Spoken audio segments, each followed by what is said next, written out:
Magandang araw mga kaibigan. Ako nga pala si Eldo Nakain at welcome back sa ating channel. Alam nyo ba mga kaibigan na ang Pilipinas ay isa sa mga bansang may pinakamagandang tanawin sa buong mundo? Kaya sa vlog na ito mga kaibigan ay sabahan ninyo ako upang tuklasin natin ang ilan sa pinakamagandang pasyalan dito sa Pilipinas. Ang una sa ating listahan kaibigan ay ang Palawan. Unahin natin ang Palawan mga kaibigan, na kilala bilang last frontier ng Pilipinas.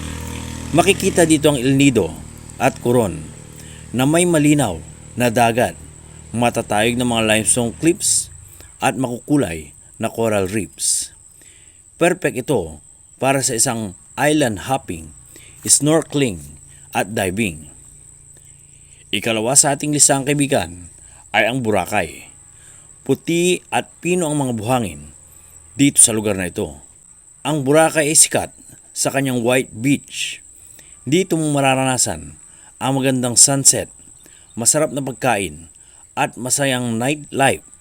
Ideal ito sa mga gustong mag-relax at mag-enjoy. Ikatlo sa ating listang kaibigan ay ang Baguio. Ika nga'y summer capital ng Pilipinas. Kung gusto mo naman ng malamig na klima, pumunta tayo ng Baguio. Makikita mo rito ang Burnham Park, Mines View at Session Road. Perfect ito lalo na kapag tag-init at gusto mong matakasan ang init ng panahon. Ikaapat sa ating listang kaibigan ay ang Banawe Rice Terraces o ang Hagdan-Hagdan Palayan. Isang patunay ng husay at sipag ng mga ninuno natin ang Banawe Rice Terraces.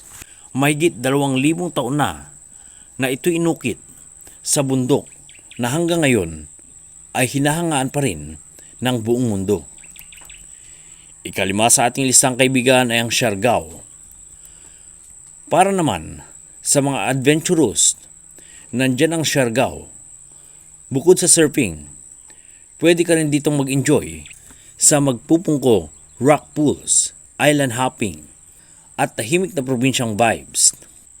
Talagang napakayaman ng Pilipinas kaibigan pagdating sa likas na yaman at magagandang tanawin. Kaya ano pang hinahintay mo? Tara na tuklasin ang ganda ng ating sariling bansa. Kung nagustuhan mo ang ating vlog kaibigan, huwag mong kalimutang mag-like, mag-share at mag-subscribe sa ating channel. Salamat sa panonood kaibigan, and as always, have a nice day, everyone.